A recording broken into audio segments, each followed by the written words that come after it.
Hi. Before we dive into the episode, I have something so exciting to share. My debut Christian romance novel, Finding Forevermore, is live on Kickstarter. Kickstarter is a special crowdfunding platform where I can offer exclusive content and rewards you won't find anywhere else. If you love a swoony friends to lovers romance with themes of brokenness and second chances, I'd be so grateful if you'd check it out. Thank you so much for being part of this journey. Now let's get on to the episode.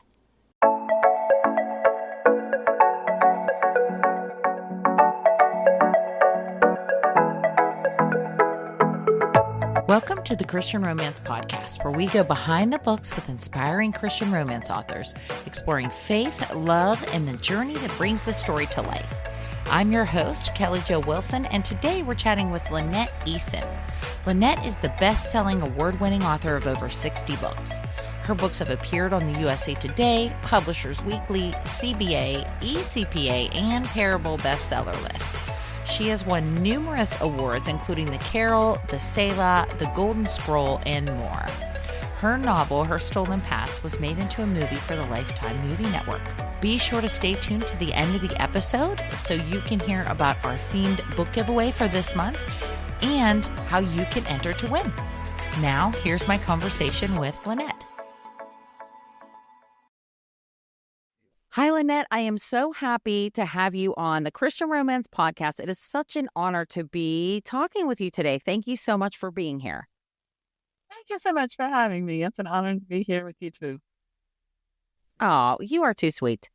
Okay, so I cannot wait for our listeners to hear more about your story, especially how you love Milk Duds and M&Ms. I'm just kidding. These are the details we need to know, Lynette. These are the vital details, okay? Because I'm also an M&M gal. The peanuts are plain, or what are your faves? Plain. I'm allergic to peanuts, so I really don't have an option. Oh, okay.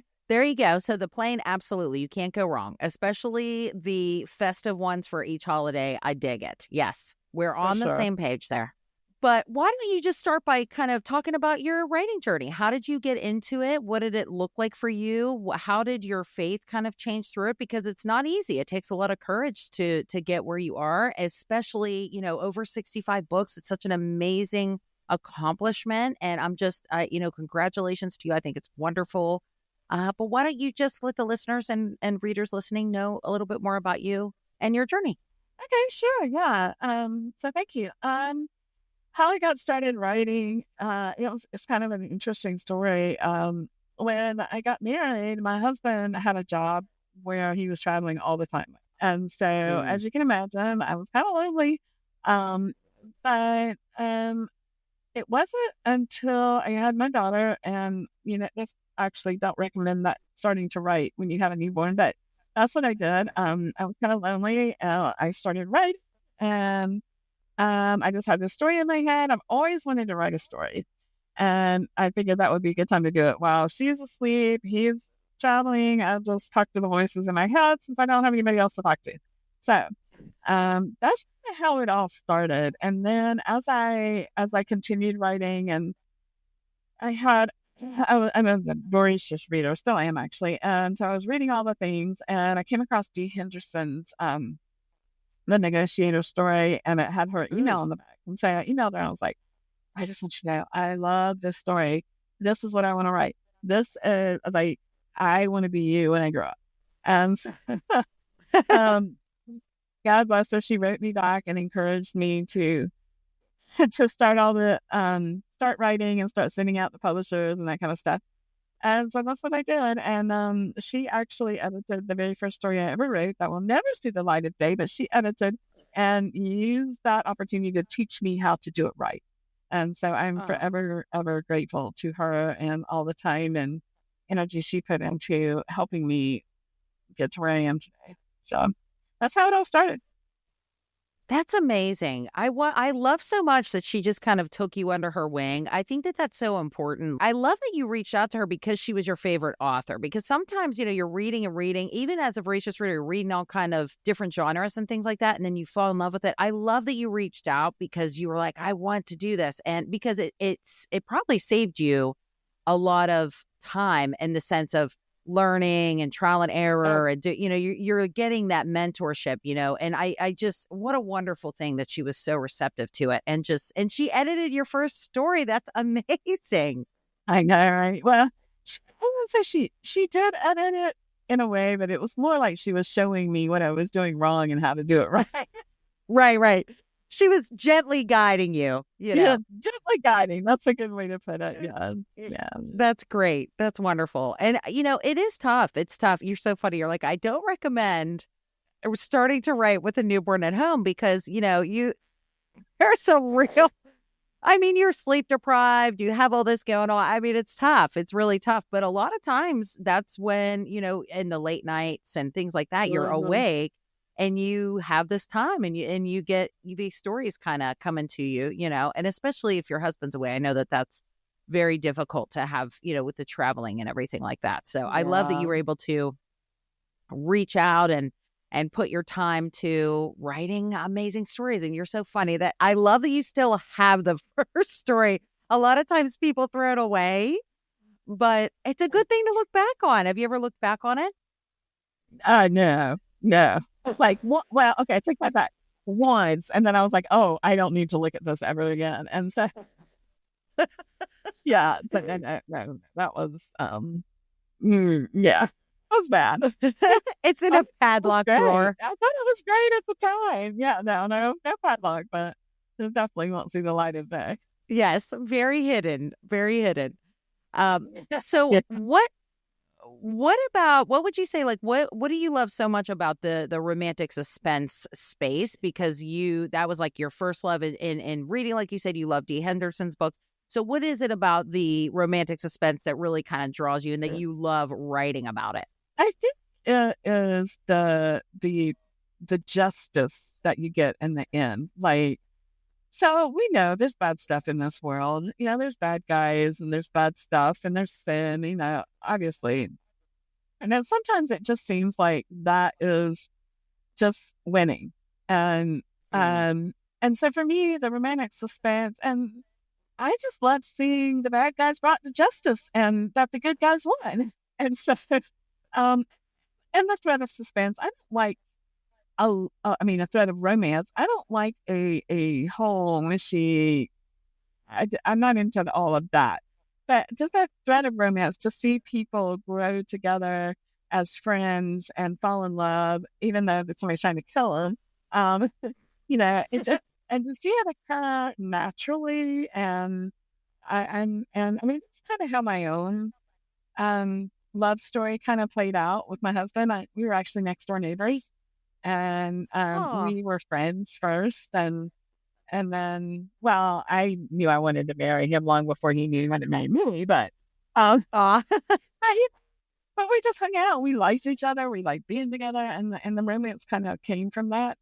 And so that's kind of how my romance thread plays out in most of my stories. But anyway, but that's what drew me to the romantic suspense genre. The whole Nancy Drew, Hardy Boys, the whole mystery of trying to figure out the whole whodunit thing. I just loved it. Yeah.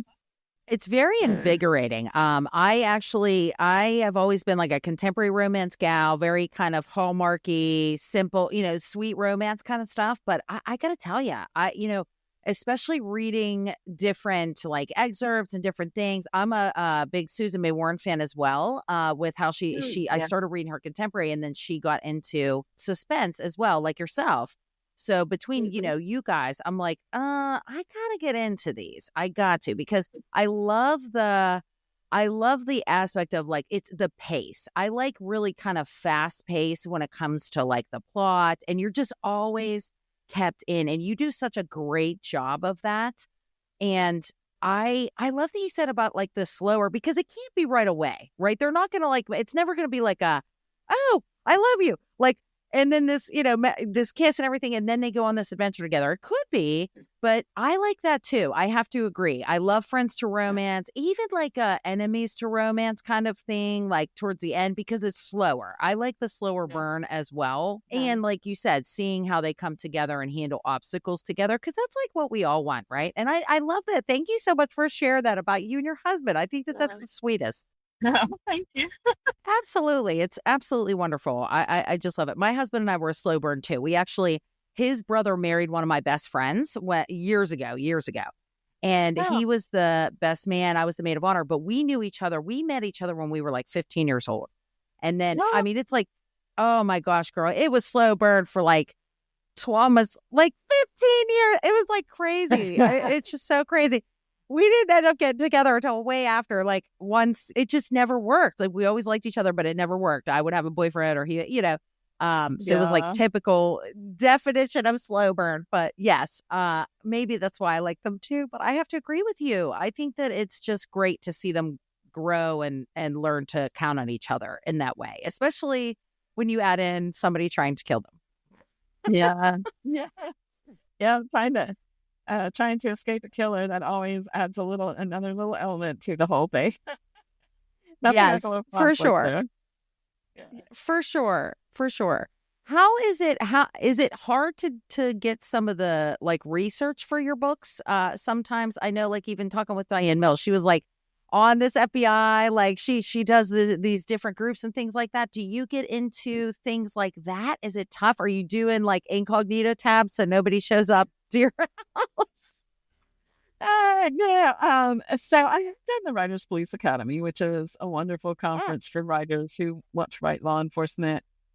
Lee Laughlin does it up in, I think it's Appleton, Wisconsin. It used to be Oh, in cool. North Carolina, which is the ones that I went to. Uh, but yeah, so I've done that. And I have a couple of friends who are FBI agents. And so I usually tap into their experience and, okay, here's the scenario. What do I do? What do I need? Why do I need to search for it? And, that kind of thing. And so I do, God's just placed people in my past, Mm. over the last, I don't know, 16, 17 years that have really been great resources for me. And of course, there's always Google, but you can't always trust Google. So, and I'm part of an online writers group called Crime Scene Writers, and Oh, cool. they have all kinds of people on there, Secret Service to private investigators to FBI agents. Some of them are retired, some of them are writers themselves. But yeah, it's a great resource. Can always trust them to give me the right information, which is really nice. Oh yeah, and it's different hearing it from somebody versus like doing a Google search or something like that. I'm Yeah. actually I'm a nurse, and I can tell you of how many times every time I like watch medical shows, I'm like, oh my goodness, why don't they have Yeah. medical staff on the writing staff? Like, what are they doing? That is not how that would go. But also, too, usually there's some drama elements, and I get it. You got to suspend a little bit of disbelief. But I can tell you, I'm part of many nursing groups, like on Facebook, Yeah. and we're always like sharing pictures, like this. Why did they do this? I So, know. One of my best friends is a doctor, so and I'll text her. I was like, okay, I have to shoot somebody, but I don't want them to die. Where can I shoot them? And if I shoot them, what kind of medical care do they need so they don't die? She's just like, I used to freak her out, but she's used to it now. freak her out. Random 3 a.m. burst of writing energy. You're texting her. Okay, I want to shoot someone. It's like, Yep. no. Yeah, I'm totally out of the blue. Yeah. Oh my word, that was funny. And so, see, I'm a photographer too, and so when I talk about going to shoot, I'm going to shoot a family today. You're gonna what? No, with my camera, Yeah, because you know what I write, so I have to clarify. Anyway, it's a very interesting profession. That's hilarious. I didn't even think about that. Like, you can wait a minute. Am I going to be seeing this trauma come through the ER today? Like, what are you doing? Oh my gosh, that's hilarious. That's hilarious. You have to specify, I'm going to shoot a beautiful family photo. That's great. So how does that look? Do you still do photography? I do. Yeah. It's not another job, and I haven't turned it into another profession yet. It's more word of mouth. People know that I can do pictures, and so they're like, can you do a family pictures? I'm like, yeah, sure. So, yeah, Aw. I could turn it into another profession, I suppose. But I don't have time to do that. Yeah. Like I love wildlife and that kind of thing. I love hiking out into like, the woods and trying to find animals to shoot with my camera. Um, so that's fun, but it's more of a relaxing thing. It gets me out from behind the computer and, so maybe one day if I ever quit writing, I'll go into full-time photography, but I don't see that happening anytime soon.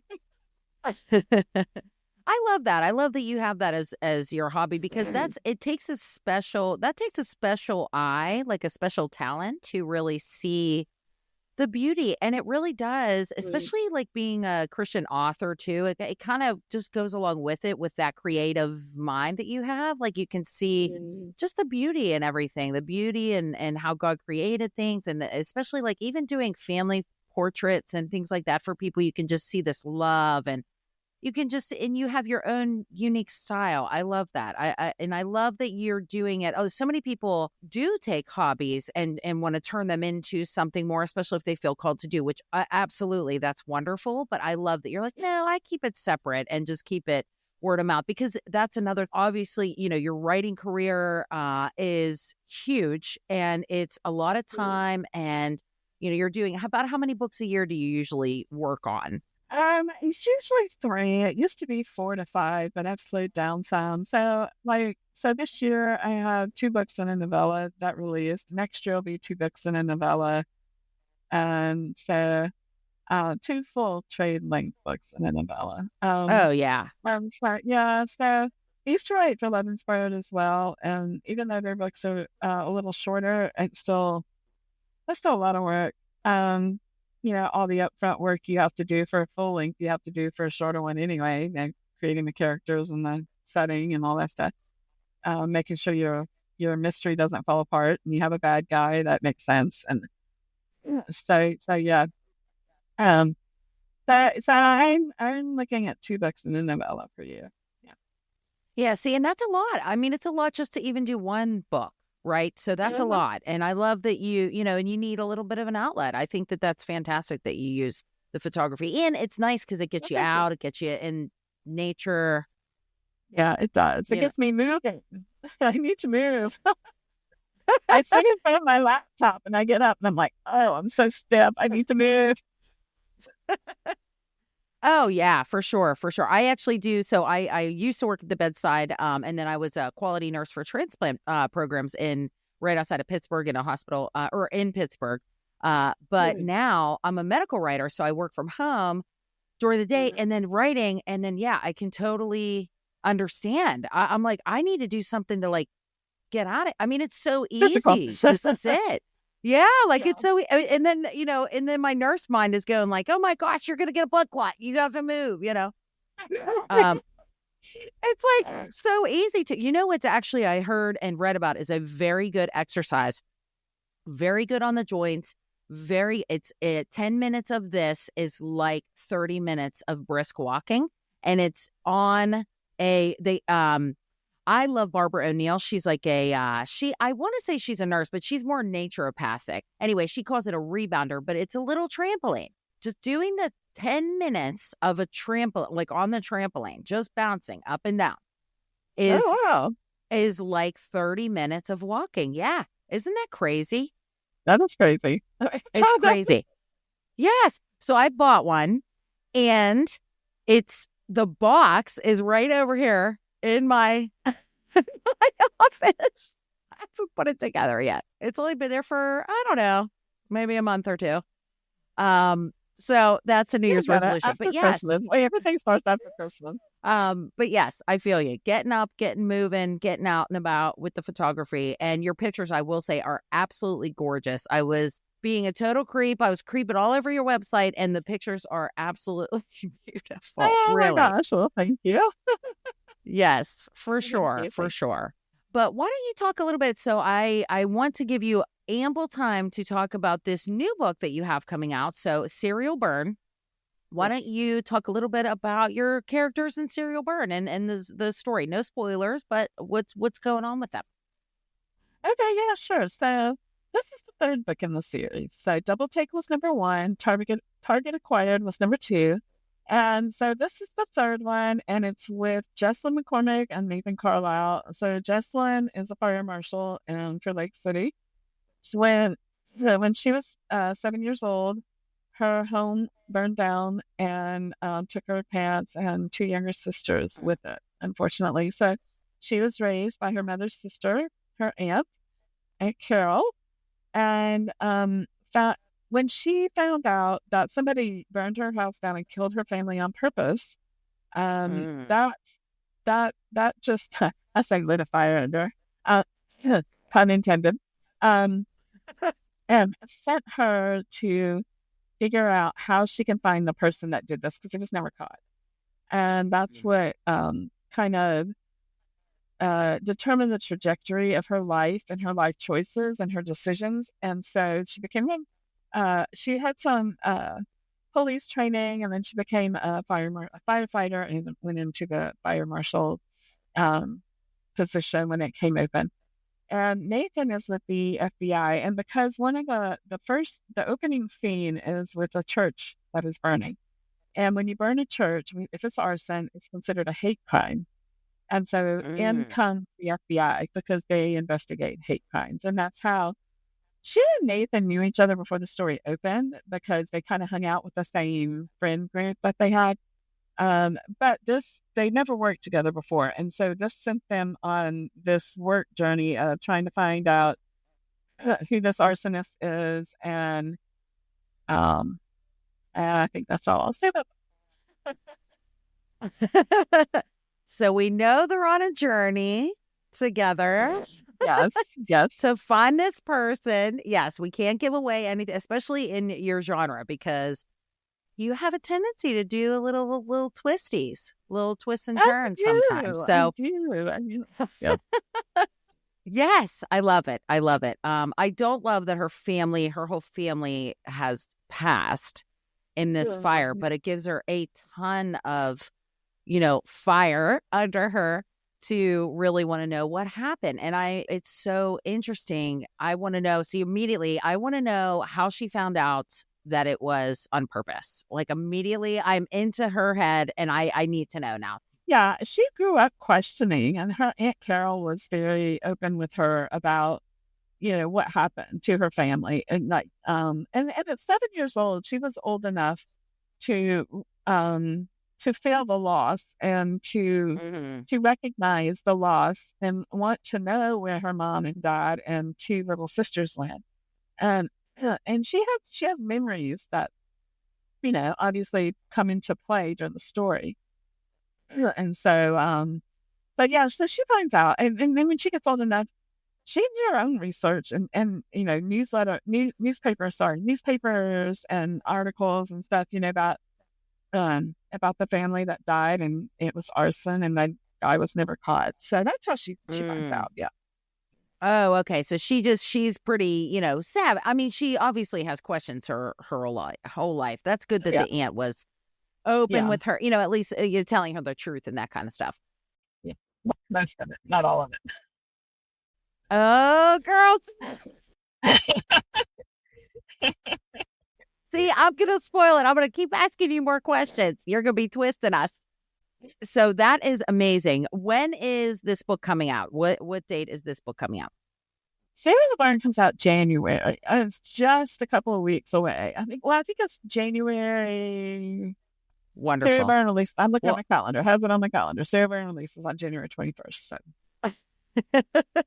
Yes, wonderful. January 21st, right before my birthday. I will have this. When this episode goes out, we will certainly make sure that we have links in the show notes to the book, and I will be buying it for myself for my birthday. And yes, happy birthday to me with your wonderful writings and wonderful books. Yes. So I wanted to ask you, is there any time whenever you were writing either this book or even through your journey, was there a time where you started to like doubt yourself, or what did your kind of faith journey in that look like? What does it look like for you when you're like co-creating with God, like adding the spiritual element into the stories? Oh, yeah. Yes, of course. I would love to talk about the spiritual element. So I really, I have a great relationship with God, and, he's just always there. And, he and I talk throughout the day and daily. And, it's just, I wanted to show that relationship. I wanted to show my characters in their daily lives, going about their daily lives, their business, their everything that they do, and with God there, very present and very active in their lives. And I'm not saying that everything is perfect. Obviously, it's not. I'm saying that He's there when they're laughing with one another and having fun, and He's there when they're running from a killer and not having so much fun. And so, I wanted to show that. I didn't want to be preachy at all, because I don't think that endears anyone to anything. But I did want to show that He is involved in our daily lives. He cares about what we go through on a daily basis, hourly basis. And He, He's there if you want to, if we reach out to Him and we, call out to Him in our time of need. He's there. It may not look like it, but usually once we're on the other side of it, we can look back and say, oh, He carried me through that. So. Oh, yeah.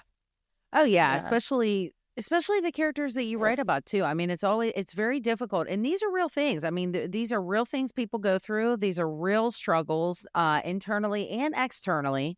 And it's hard. It's easy to feel like He's not there. So I love that you focus on the fact that He's with you in your journeys. He's not always pretty. Yeah. It might look messy, but He is always with you and you're not ever alone. I think that's such a nice, wonderful comfort that we all need, right? I mean, we all have junk that happens and we need to know He's with us. He's not leaving us or forsaking us. And I think that that's such a wonderful thing. Right. And, most of us don't have killers trying to kill us on a daily basis, but True.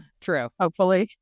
Hopefully, but we all do have junk in our lives, baggage and things that we have to deal with, whether it's a rocky relationship with a spouse, or a rocky relationship with a sibling, or something in our past that we regret and that we feel guilty about and that we have shame about. Or, I think when I write about those kinds of things with my characters struggling with those kinds of emotions and situations, that's relatable.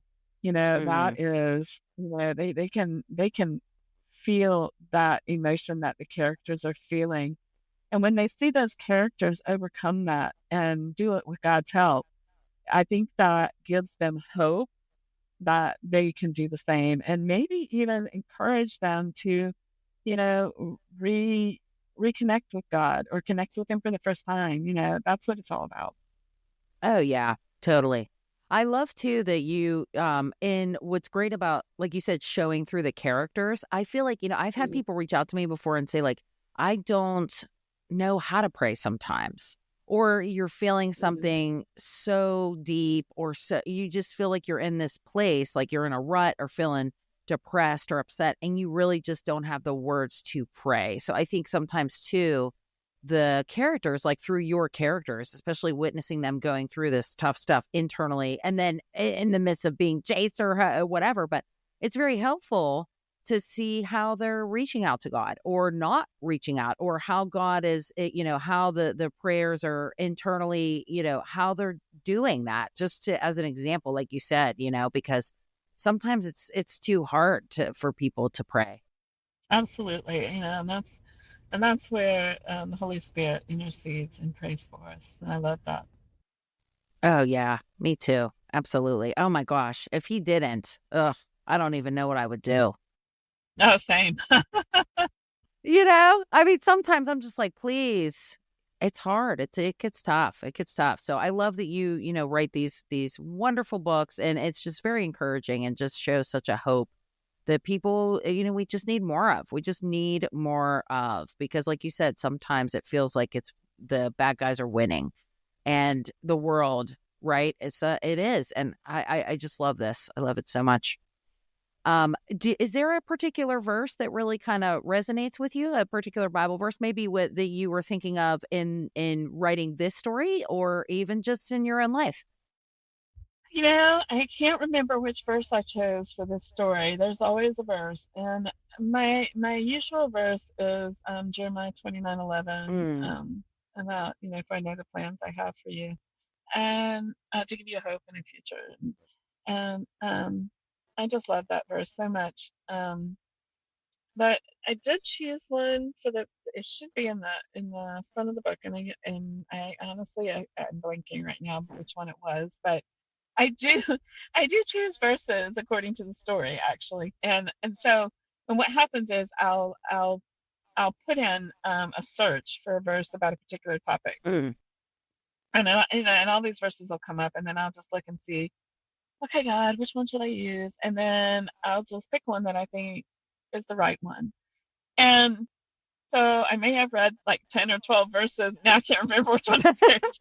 But so anyway, yeah, yes, but I do that. I do that with each story. So That's yeah. wonderful. And I feel like even if you did pick, I love how you're like, I'm like, hey, God, which one do I use? Because you'll come up with it. And even there is sometimes one that is on your heart, and then he shifts it, right? Like he's like, nope, nope, nope. This is the focus. Yeah, totally. Yeah. Totally. Totally. It's hard to remember. So it's hard to remember for sure. He even changes the names of my stories sometimes. I mean, it's Really? crazy. I love it. I love it. Oh, I have to tell you that story someday. Yeah, he changed the name of one of my characters. Yeah, yeah. And I was like, okay. No, so Talk about yeah, it. Talk about it. Yes. how much time do I have? You have as much time as you want, girlfriend. Tell us Oh the gosh. story. So in one of my stories, it was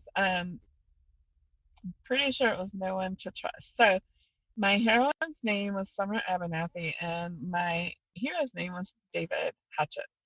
And I'm just typing away David Hatchett, um, and I look down, not typing David Hatch, I'm typing David Hackett, and I'm like, what? And so I change it back, and I keep going, and I say his last name again. I changed it, and again I typed David Hackett. I'm like, dude, your name is not David Hackett, it's Hatchett.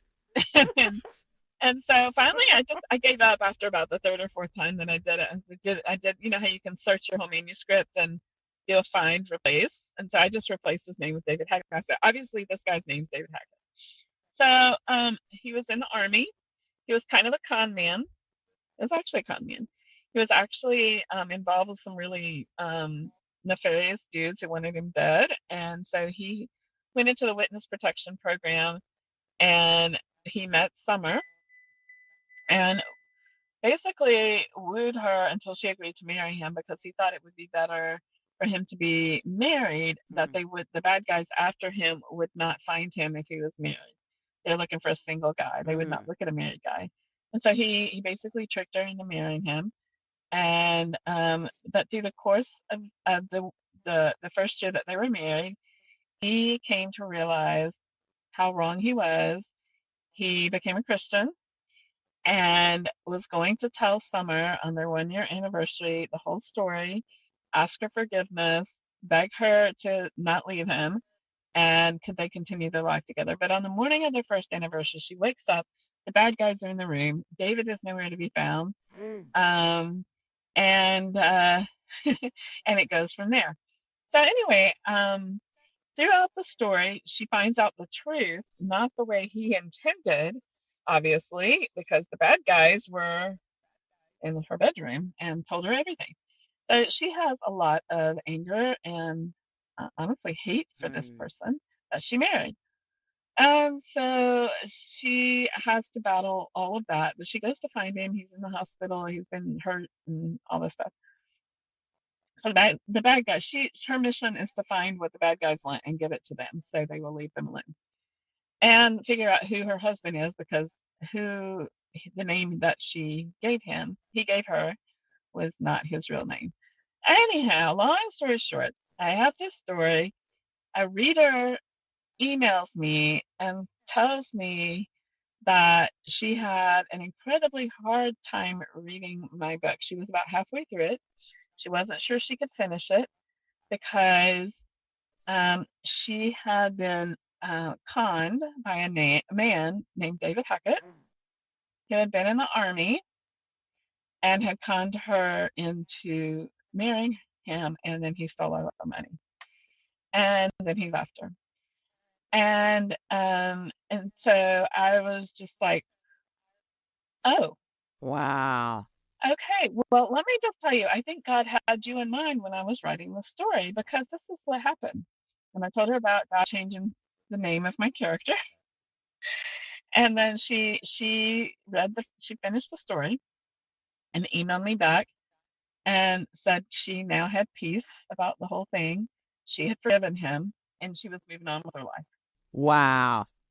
That's amazing. That was like, there's no other explanation for that. It had to be that she, No, it's totally God. yeah, it was totally God. And he wanted to reach. And I love that you pointed that out too. That probably made her feel really good as well. Like knowing that he was had her in mind, right? Because we can feel like we're so forgotten about with our troubles and things like that. I mean, how many people are in the world? But like in this book, he had her in mind, and he's literally changing the name as you're writing it. That is amazing. Yeah. Thank you so much for sharing that. Oh my goodness. I know. Yeah, you're welcome. Yeah, it was a pretty surreal experience, and frankly, I was quite frustrated. So anyway, Oh, he's amazing. he's amazing. I know. And to see, and of course, even in the moment too, or like you said, it's frustrating. You're like, what is happening here? This is his name. Especially because Hatchet can really also kind of convey, like he's kind of slippery, like he's like kind of, like you said, like he's a con man and stuff. And then he changes, right? Once he converts and once he accepts Jesus and he changes. Meanwhile, that, first of all, the story itself sounds amazing. Yeah, that is so crazy. I can't, that's unbelievable. I'm so happy you shared that. I love that she reached out to you, that she was like, I had a tough time, and then she ended up forgiving him. Yeah, it was really sweet. Oh, yeah, for sure. And that's just, and that's a point too I want to make even to our listeners too right now, is that reach out to your favorite authors, reach out to them, talk to them. They are people just like you. And I think it's wonderful whenever they get feedback like that. No, absolutely. The reviews, you're reaching out, but it's also good, you can connect. Like where's the best place if a reader wanted to connect with you? Where would they go? I'd love for them to go to my website. It's www.lynetteeason.com. You can sign up for my newsletter. I send out a newsletter once a month. It usually goes out on the first of the month. And I usually have something free in there, like a free read from another author, a free short story, a free, sometimes they're free full-length books that other authors are giving away. And you do get a short story that I wrote if you sign up for my newsletter. I'm also on Facebook, Instagram, and X. Those are my 3 main social media platforms. So if you want to connect, that's where I am. Awesome. And I would definitely have the link in the show notes to your website, and also to I think it's so neat to be part of the crime scene. What was it? Crime Scene Investigators for Writers. Is that like a group? Is that like a Facebook group? Oh yeah, it's an IO group. It's an IO group. So it's an email loop. Yeah, you go to IO groups and you just do a search for it. It's Crime Scene Writer 2, I think, and then you just request to join. That's pretty cool. I love so much that they come together like that. Because it's very helpful. I'm sure it's very helpful. But yeah. I will definitely. Oh, for sure. Yeah, for sure. I will absolutely include the links. I will have the link to Serial Burn, the 3rd in this series, which is absolutely wonderful. We have to know what happens to Jesslyn McCormick. And do they get together? Do they not get together? What happens? Or how do they get together? Yeah. We should say, right? How does this happen? But yes, thank you so much, Lynette. And thank you especially for sharing that story about how God was just changing the name of your character. I think that that's really encouraging and very just inspiring to people, for sure. And thank you so much. You're very welcome. Thank you for having me. If you enjoyed today's episode, please share it with one book lover like yourself. We love to bless as many people as we can with exclusive interviews and, of course, great books. Each month, we host a themed book giveaway where you can win a selection of Christian romance novels and some extra goodies, too. This month's theme is Be My Valentine. We're giving away 5 heartwarming Christian romance books filled with love, second chances, and faith, all perfect for Valentine's Day. If you love sweet, uplifting stories, this is for you. Whether you're listening right as this episode comes out or in the future and don't want to miss out on the giveaway, no worries. You'll find the link to the current giveaway on our website, ChristianRomancePodcast.com. Thanks so much for listening, and until next time, keep your faith, share the love, and happy reading.